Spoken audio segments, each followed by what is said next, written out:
우장창창 질문 시간을 받아보도록 하겠습니다. 여러분 이게 라이브 보시면 그냥 우장창창 질문이 막 올라와요. 아무 질문이나 막 하세요. 오늘 주제랑 상관없이 항상. 하지만 저 다 대답하니까 여러분 막 질문 주시면 돼요. 질문 받아볼게요. 신규 서비스 고객 간 커뮤니티 형성을 위해 오늘의 집이나 스타일 쉐어처럼 커뮤니티를 생성하는 시점이 신규 서비스 구축 시 또는 오픈 후 충분한 데이터가 쌓인 이후에 둘 중 언제가 적합할까요? 되게 어려운 질문이시네요. 제가 한번 다시 읽어볼게요. 신규 서비스에 고객 간의 커뮤니케이션 향상을 위해 오늘의 집이나 스타일 쉐어와 커뮤니티를 생성하는 시점이 신규 서비스 구축 시 오픈 후 충분한 데이터가 쌓인 이후에 둘 중에 언제가 시작할까요? 이 회사가 추구하는 방향이 뭐냐에 따라 다르지 않을까요? 커뮤니티를 대뜸 만들어요. 아무도 안 써요. 내가 만약에 스타일 쉐어 같은 서비스 만들었는데 거기서 커뮤니티 빼면은 시체잖아요. 스타일 쉐어는 처음에 커뮤니티만 있었고 나중에 샵이 붙은 형태였잖아요. 거기는 커뮤니티가 핵심이에요. 근데 우리 회사는 샵이 중요하네? 근데 거기에 커뮤니티가 언제 붙냐라고 질의를 하신다면 그 커뮤니티 붙어도 안 쓸 수도 있겠죠. 그러니까 이 서비스가 진짜 추구하는 게 커뮤니티가 핵심이면 무조건 커뮤니티 키우는 게 중요한 거고, 이 서비스의 핵심이 샵이면 샵을 먼저 키워야 커뮤니티가 생기든가 말든가 하겠죠. 근데 이게 한 플로우 내에 있지 않으면 어차피 작동을 안 해요. 그래서 우리가 되게 많이 착각하는 게 서비스를 만들어도 안 쓸 수 있다. 그래서 롤아웃 플랜을 저희가 안에 막 넣어놨긴 했는데 사실 그 용어 저도 낯설거든요. 근데 롤아웃 플랜이라고 하는 게 서비스 오픈했을 때 어떻게 쓰게 할 것인가라는 이유로 이제 접근하는 단어예요. 그럼 어떻게 이 서비스를 만든 걸 쓰게 할 것인가까지 사실 고민이 돼야 그게 진짜 PM이고 PO더라고요. 그거 안 하면요, 난 만들었으니까 마케팅이 알아서 하겠지, 이렇게 되면 망해요. 따로 놀아요. 우리가 요즘에 그렇게 해가지고 잘 되는 서비스가 없어요. 그래서 그런 부분도 같이 고민해야 된다. 네. 다음 질문 보겠습니다. 아까 나왔던 질문 중에 네네. 있는데, 처음에 역기획을 하게 되면 자기는 아무래도 UI밖에 못 건드릴 네. 것 같은데 조금 더 근본적으로 이거를 역기획을 하려면 어떻게 해야 되는지를 질문을 주셨었어요. 그러니까 UI로만 자꾸 역기획을 하게 될 것 같은데 어떻게 하면 되냐? 그 UI밖에 만약에 안 보인다라고 하면 최대한 백이 없는 서비스를 보시면 돼요. 무슨 얘기냐면 단방향 서비스를 보시거나 아니면 모든 유저가 다 서비스 안에 있는 거, 그러니까 다 그냥 서비스 안에서 양방향이 모두 이루어지는 서비스, 당근마켓 같은 거 보시면 돼요. 당근마켓에 백단에 관리하는 게 많이 큰 건 아닐 거 아니에요. 다 프론트 내에서 판매자랑 소비자랑 다 있을 건데, 그렇게 되면 조금 안 보이는 부분을 덜 보셔도 양면을 다 보실 수 있는데, 되게 양면이 되게 극단적으로 프론트와 아니면 보이지 않는 백으로 나눠져 있는 서비스들을 보시게 되면은 그게 안 보이는 게 처음에 너무 안 보이면 해석하기도 되게 어려워져요. 그런 서비스를 잘 선택하셔서 하시는 게 중요할 것 같아요. 그렇다고 전부 당근마켓만 하시지 마시고 여러분들 사례가 되게 많아요. 그래서 내가 가입도 모바일 앱에서 했고 사용도 모바일 앱에서 했고 정산도 모바일 앱에서 받는데 이 정도면 다 모바일 앱 안에서 끝나는 거거든요. 그리고 앱도 분리도 안 돼 있어. 하나로 돼 있어요. 그러면 이제 이게 제일 보시기가 좋은 사이트예요. 예, 그런 거를 고르셔서 보시면 좋을 것 같고, 플랫폼이 너무 어렵다. 그러면 더 단순한 걸로 가셔도 돼요. 결제가 없는 서비스로 가시면은 좀 더 쉬워져요. 도대체 결제가 없는 서비스? 그러면 이 서비스는 목적이 뭐지? 라고 찾는 것부터 재밌어져요. 왜냐면 내가 생각했을 때 이거 목적이 더 단순하게 볼 수 있는데, 결제가 있는 서비스는 사실은 저는 역기획하실 거면 결제가 있는 서비스를 하세요라고 말씀을 드리는데, 그 이유는 목적을 잘 모르겠어도 결제로 이렇게 내려가면 되거든요. 저희가 퍼널이라고 하잖아요. 그래서 결제가 있으면 역기획하기에 목적을 추론하기가 쉬우니까 그걸 하셔라 라고 하는데, 내가 만약에 너무 백을 보는 눈이 없다, 그러면 저는 결제 없고 다 프론트, 그러니까 고객 서비스 내에서 움직이는 그런 앱 찾으시라고 말씀드리고 싶습니다. 그러면 조금 UI보다 한 번 더 고민할 수 있고요. 그리고 그게 더 헷갈리신다, 그럼 뉴스를 많이 보세요. 그 서비스에 대한 뉴스들의 기자들이 써놓은 그 글귀들을 읽다 보면 이 앱이 뭘 하고 싶어서 만들었구나라는 게 있어요. 되게 단순해 보이는 것도 저기 지향점은 참 멀리 있거든요. 그럼 그 지향점을 위해서 대체하고 있는 게 뭔가? 근데 아무것도 없네? 그럼 그냥 잘못하고 있는 거죠. 그걸 분석하는 것 자체도 되게 의미 있어요. 네. 오늘은 길어지니까 질문이 별로 없으시네요? 네, 오늘은 질문이 생각보다 너무 없어서 깜짝 놀랐는데 여러분 너무 긴 시간 들으셨나봐요. 피카로우님, 네. 클라이언트로서 네. 외주 기획업체랑 일할 때 가장 중요하게 챙겨야 하는 부분이 무엇일까요? 클라이언트로서 외주 기획업체랑 일할 때 가장 중요하게 챙겨야 되는 부분이요? 일단 외주랑 일하시는 분들은 일단 개인적 차원과 회사적 차원에서 일적인 차원에서 두 가지로 나눠서 좀 얘기를 해볼게요. 개인적 차원에서는 외주 있다고 이제 외주에게 많이 맡겨버릇 하시게 되면 개인이 성장할 기회를 많이 놓쳐요. 그래서 제가 외주랑 일하는 경우들을 봤을 때 저도 이제 이전 회사에서 어떤 팀은 완전 외주에게 맡기고 관리만 하는 팀이 있었고 어떤 팀은 직접 기획을 하는 팀이 있었는데 이 두 팀의 기획자의 그 실무 역량이 진짜 너무 차이가 지는 거예요, 나중에. 그래서 외주를 자꾸 주신다고 했을 때는 내가 그 외주보다 더 실무력이 높지 않으면 제대로 된 컨펌이나 컨트롤이 안 되긴 해요. 그래서 오히려 외주를 맡기시려면 내가 그 외주에게 요구사항을 줘서 가지고 오는 거를 평가하려 하지 마시고 내가 스스로 기획한 것과 그 사람이 해온 거를 비교를 해보시는 게 사실 중요한 것 같습니다. 그러려면 더 잘 알아야 돼요. 최소 우리 서비스, 우리 비즈니스 어떤 데이터 있는지 이런 것들 더 잘 아셔야 그 사람 문서 컨펌할 수 있어요. 저는 어떤 경험이 있냐면요. 제가 주로 하는 게 주문 이웃 단위여서 마이페이지에서 클레임 이렇게 설계하는 화면들 있잖아요. 그래서 그거를 외주 기획을 맡겼어요.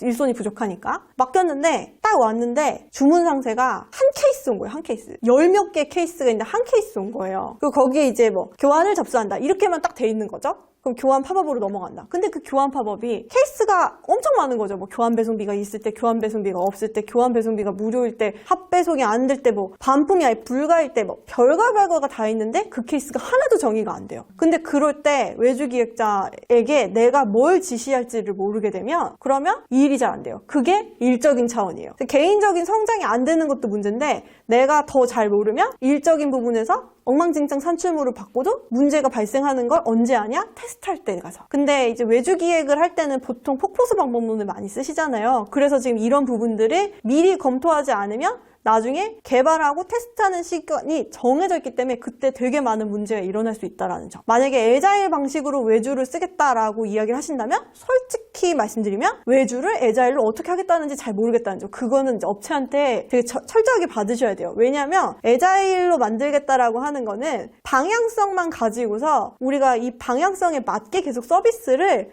조금씩 만들면서 발전시켜 나가겠다라는 건데 그러려면은 아예 뭔가 많은 권한을 위임해줘야지 가능하거든요. 근데 만약에 내가 컨펌하는 구조인데 애자일을 한다. 그럼 상당히 어려워요. 그럼 정말 어떻게 할 건지 플랜을 잘 짜셔야 될 거예요. 제가 겪은 외주 경험은 그렇습니다.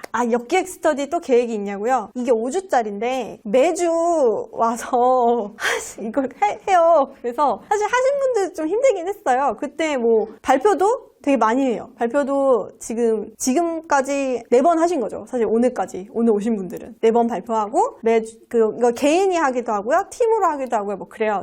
그래서 언제 할 거냐? 네. 언제 할 거냐면, 8월에 계획이 있습니다. 여러분, 저를 좀 잘 아시는 분들 아시겠지만, 저는 똑같은 강의를 반복해서 잘 안 하거든요. 그래서, 네.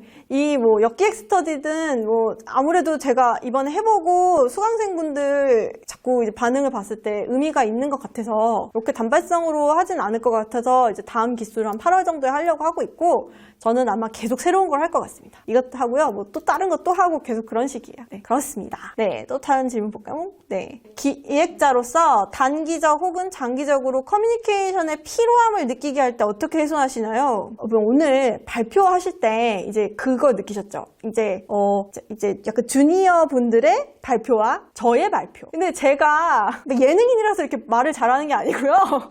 물론 이건 예능이지만 여러분 10년 동안 리뷰를 한다고 생각해보세요. 내가 재미없게 리뷰하면 앞 사람들이 졸아요. 근데 진짜 이렇게 조는 게 아니라 스마트폰을 봐요. 이렇게 리뷰를 할 때 내가 기획을 실컷 했는데 내 기획이 귀에 쏙쏙 박히게 얘기를 해도 다음에 개발된 거 보면 내가 생각한 거랑 달라. 그 얘기를 해보면 오해를 했대요.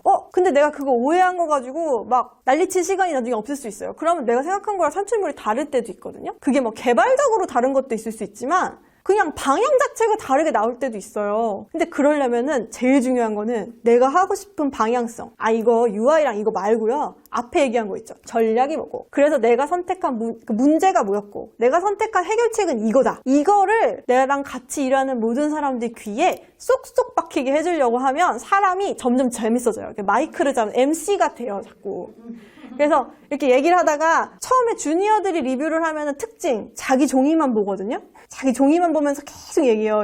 종이, 노트북, 화면만 보면서 얘기를 해요. 그러다가 이제 조금 더 연차가 올라가면은 사람 눈을 보기 시작해요. 왜냐? 듣냐? 듣고 있냐? 그리고 안 듣는 것 같으면 책임님? 이러면서 이제 물어보고. 들으셨어요? 이렇게 물어보고. 사람이 자꾸 이러다 보면 말이 이렇게 돼요. 그래서 아마 여러분들 저같이 막 이렇게 외부 활동 많이 하는 기획자 못 보셔서 그렇지 20년 차 이런 언니들 장난 아니에요. 화이트보드와 펜 하나만 있으면 말 엄청 잘합니다. 그분들 전부 이런 걸로 숙달된 사람들인 거죠. 우리가 각 잡고 PT 할 일이 없어서 그렇지 매일매일이 PT고 매일매일이 MC거든요. 그리고 회의할 때 분명히 저 사람이 말해야 될 것 같은데 안 해. 왜 보니까 휴대폰하고 딴짓하고 있어요. 그럼 다시 물어봐야죠. 저기요, 그 팀에 분명히 말씀하실 게 있을 것 같은데 여차저차해서 말씀해주세요. 그러면 진짜요? 하면서 말을 하거든요. 사전에 쫙 파악을 한 다음에 누가 말할 타임, 말해야 될 거, 확인해야 될 거 그런 것들을 MC처럼 쫙 정리를 해서 답변을 체크를 받는 게 리뷰 회의예요. 그래서 검사받는 기분으로 리뷰를 하고 계시고 있다. 하지만 몇 년 뒤에 당신은 MC처럼 리뷰를 하실 수 있다라는 거를 말씀해 주시면 좋을 것 같아요. 네, 제가 무슨 답을 하다 이 질문을 지금 얘기하고 있었는지 잘 기억이 안 나는데 제가 무슨 답을 하고 있었죠?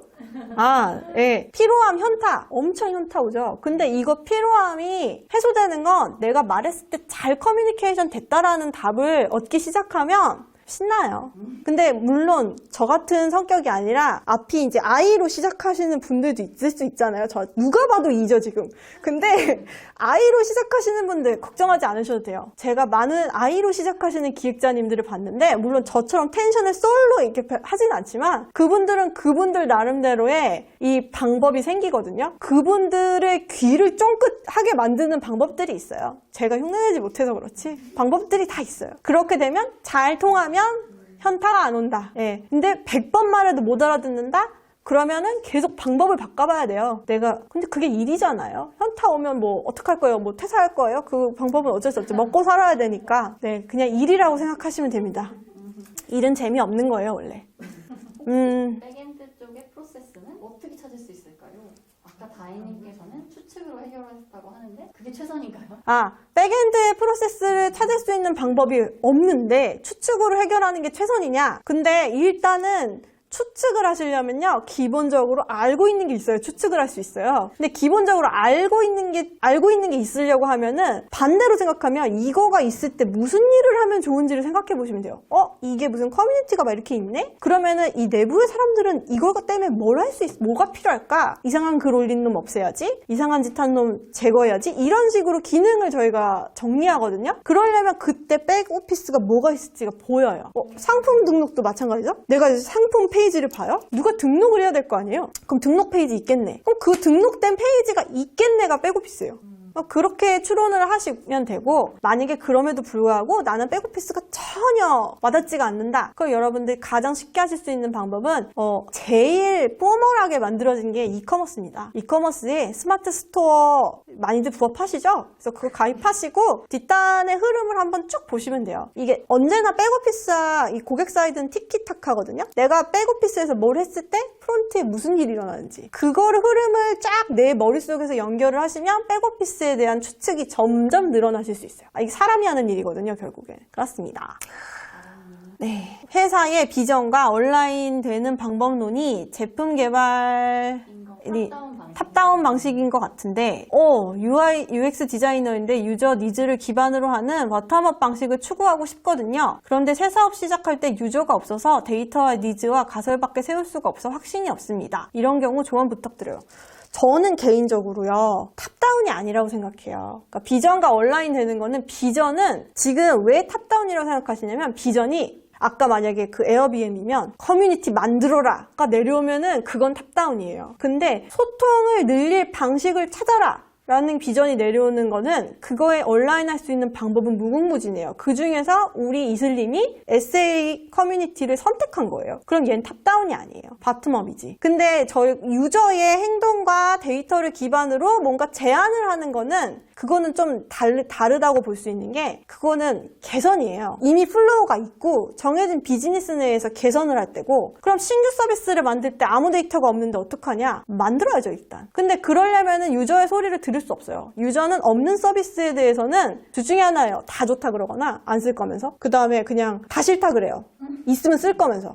그걸 알 수가 없어요. 그래서 정말로 쓸 사람이 모른다는 거. 저 아까 여기 지금 저희 방송하기 전에 이제 여기 그로스쿨 분들하고도 말씀드렸는데 그로스쿨에서도 그 얘기를 하신대요. 아, 신규 강의 뭔가 이렇게 투표를 받으면 데이터는 다 좋다고 다 하겠다고 한대요. 막상 딱 열면 안 온대요. 근데 진짜 그래요. 그래서 저도 신규 서비스 만드는 일을 많이 했는데 신규 서비스를 만드는 일에서는 어차피 그 가설은 틀릴 수 있는 거기 때문에 완벽하게 성공할 수 있는 서비스를 만들 보장은 없어요. 그러려면 줄여야 돼요. 최소 범위로 줄여서 빨리 만들어보고 아니다 싶으면 빨리 뺄 수 있게. 그래서 방금 역기획에서 제안을 할 때도 매트릭 넣었잖아요. 그 매트릭이 도달이 안 되면 그거에 대해서는 매몰 비용이라 생각하고 그 서비스는 없애야 되는 것 같아요. 그 결정하기가 엄청 어렵죠. 근데 그 결정을 잘하는 회사들이 좋은 서비스 많이 만들더라고요. 근데 그거가 회사 차원에서 잘 이해가 안 갈 수는 있어요. 회사 차원의 조직적인 문제. 조직을 바뀌어 나가겠죠, 앞으로는. 그런 책이 얼마나 많은지 아세요? 그렇게 하라는 책이? 그 조직이 안 바뀌면 그 조직 자체가 문제. 저도 항상 노력하고 있습니다. 네. 오늘 질문은 굉장히 깊이가 있네요. 평소에는 막 취업을 어떻게 하나요? 뭐 이런 질문이 오는데 오늘은 깊이가 넘쳐요. 네, 기획자로서 스케줄을 챙기시는데 개발자, 퍼블리셔, 디자이너의 작업 속도가 기존 논의되었던 시간보다 오버되는 경우가 생겨요. 이런 경우는 어떻게 컨트롤해야 되나요? 여러분, 버퍼를 넣어야 됩니다. 무조건. 제가 만난 개발자분들 중에는 두 종류의 개발자가 있어요. 무조건 안 된다고 하시는 분, 그 기간 내에 무조건 안 돼요? 네, 무조건 된다고 하시는 분. 근데 진짜 위험한 사람은 무조건 된다고 하는 사람이에요. 왜냐면 난 되는 줄 알거든요. 그래서 일정을 막 짜요. 근데 딱 그 기간에 돼보면 까봤더니 더 많은 뭔가 문제가 있어서 그 기간에 못 맞춘다라고 하면 그때부터는 모든 문제가 다 이렇게 돌아오거든요. 뭔가 그 기간에 안 된다고 하는 사람은 딜이 가능해요. 그래서 내가 뭘 빼면은 이걸 해줄래요? 라고 딜이 가능해요. 그러면 이게 뭔가 얘기를 하면서 딜을 할 수 있는데 다 된다고 하신 분은 딜이 불가능하니까 더 불안해요. 그리고 막 버퍼를 주자. 이게 너무 일이 많은 것 같으니 요만큼 한 며칠 정도를 우리가 문제시 상황에 버퍼로 둡시다 했을 때 다 돼요 라고 하면 정말 컨트롤하기 힘들어져요. 그래서 만약에 일정을 처음에 받을 때 작업 속도라고 하는 거는 특히 저는 디자인이나 퍼블리셔 분들 작업 속도 느리다는 건 철저하게 그러니까 기획 때문이라고 생각하거든요. 이 두 분들이 늦어질 수밖에 없는 건 디자인을 계속 바꿨거나 디자인에 대해서 아무도 컨펌을 제대로 안 해줬거나 그것 때문에 퍼블리싱은 수년되는 거고 퍼블리싱 수년되면 개발도 수년돼요. 스타트를 늦게 했는데 개발자가 어떻게 제때 내겠어요. 근데 제일 문제는 기획이 늦어지는 거예요. 여러분 다른 건 다 몰라도 여기서 늦어졌는데 나 때문에 늦어졌다. 그거는 우리 반성해야 됩니다. 그거는 기획이 늦어져서 디자인이 늦어졌다. 기획이 뭐 정의가 안 돼서 디자인이 늦어졌다. 이거 다 그냥 우리 잘못이에요. 그러니까 이거 지금 명확하게 나를 쪄야지. 다른 사람 아무리 쪄봐야 그 사람 속도 안 늘어나요. 쫄 수 있는 건 나밖에 없거든요. 이렇게 얘기하면 되게 그냥 나쁜 선배 같죠? 근데 해보시면 그런 생각이 들 타임이 올 거예요. 내가 쟤를 쪼는지 나를 쪼지 하고 그냥 내가 빨리 저 사람이 느린 거 알면 저 사람이 3일이라 그랬으면 나는 5일로 개선하고 내가 나를 이틀을 더 쪼아갖고 하던가 아니면 디자인이 워낙 산출물이 별로인 분이면 애초에 컨펌 2번 할 거 계산해가지고 일정 짜세요. 그 사람들 받은 날짜 그대로 만약에 간트 차트 만드시잖아요. 다음에 또 늦어요. 한 번 늦은 사람은 2번도 늦고 3번도 늦어요.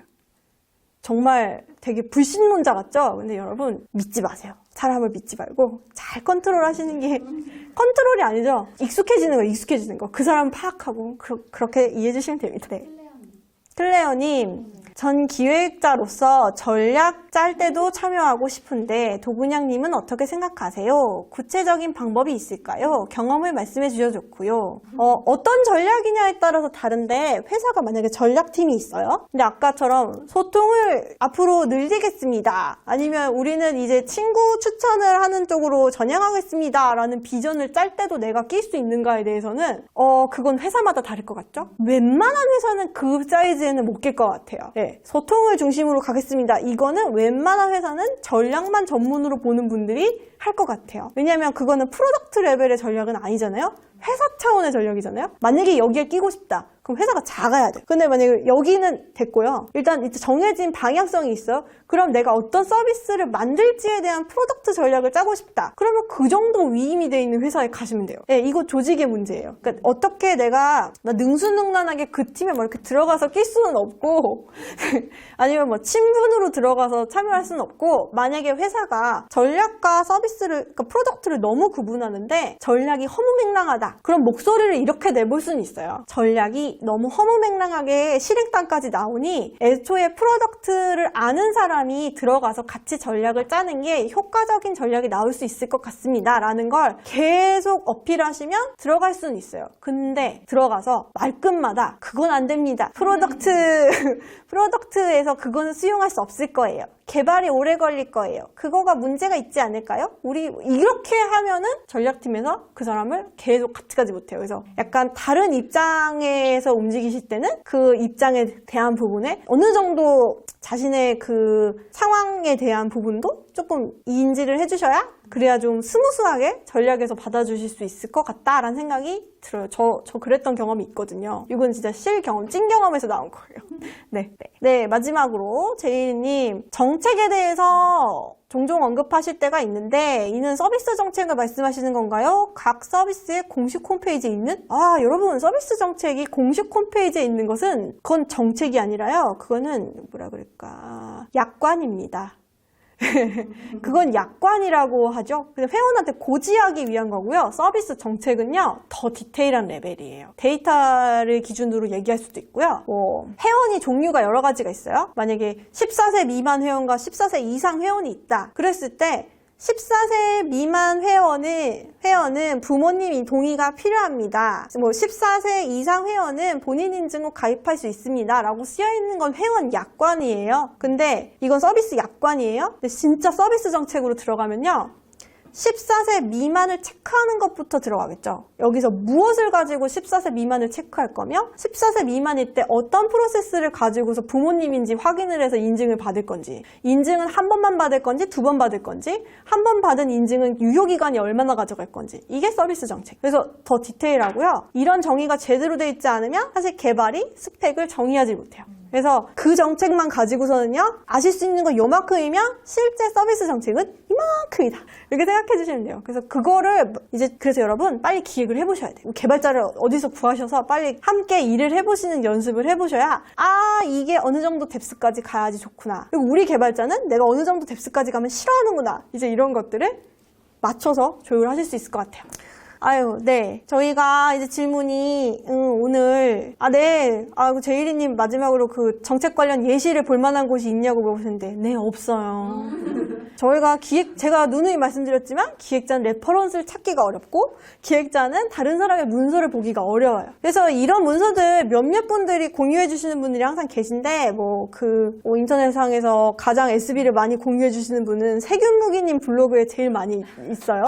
그분 SB 보시는 분들 진짜 많고요. 다른 분들은 대부분 다 회사에 묶인 SB가 많아가지고 SB든 디스크립션이든 정책이든 되게 오픈하기가 되게 어려워서 그래서 저 책 쓸 때 가상의 서비스에 제가 디스크립션 한 땀 한 땀 다 새로 떴잖아요. 정말 일하는 기분으로 썼거든요, 책을. 그래서 이런 부분은 제일 좋은 방법은 회사에 가시는 거. 무슨 소리냐. 회사 하기가 힘들어서 지금 보고 있는데 넌 뭔 소리냐라고 하실 수 있죠. 그러면 인턴이라도 어떻게든 접근을 높이셔야 거기에서 보실 수 있어요. 진짜 이게 안타까운 현실이지만 그래서 여러분 현장 가서 내 회사에서 내 개발자랑 내 디자이너랑 일하는 방식들을 계속 익혀나가시면 돼요. 네, 누구님 블로그용? 세균무기님 블로그용. 제 블로그는 아니에요. 네, 제 블로그에는 없어요, 그런 거. 네, 제 블로그는 제가 다닌 회사들은 그런 거 깔 수 있는 회사들이 모두 아니었기 때문에 내용이 없습니다. 네, 그렇습니다. 네, 제가 세균무기님 홍보해드렸는데 세균무기님이 보시면 좋아하시겠죠? 네, 많이 봐주시고 거기서 한번 스토리보드 보시면서 거기서 SB에 있는 정책들 보실 수 있고요. 근데 여러분 그 SB를 보셔도 여러분들이 회사에 대한 제대로 된 이해가 없으면 그거 되게 겉핥기식으로 보게 되거든요. 그러니까 정말 서비스에 대한 플로우를 이해하고 그걸 가려고 하는 목적을 알아야 그 정책의 진위 여부를 알 수 있어요. 어설프게 따라 해봤자 정책은 왜 이렇게 짰는지를 모르면 그 정책에 대해서는 의미가 없는 거라고 할 수 있습니다. 세균무기라고 해서 잘못 들으셨는 줄 알았다고요? 기획자로 서비스 기획자 이렇게 한번 검색을 좀 많이 해보시면 나오는 사람이 몇 없어요. 저하고 세균무기님하고 그 다음에 미니티님 몇 분 안 계세요. 그래서 좀 찾아보시면 몇 분 안 계시기 때문에 모두 만나보실 수 있습니다. 네, 그러면 오늘은 우장창창 질문은 여기까지고요. 네, 저는 지금까지 서비스 기획자 도근양이었고요. 저희 또 다음 라이브에서 만나요. 안녕!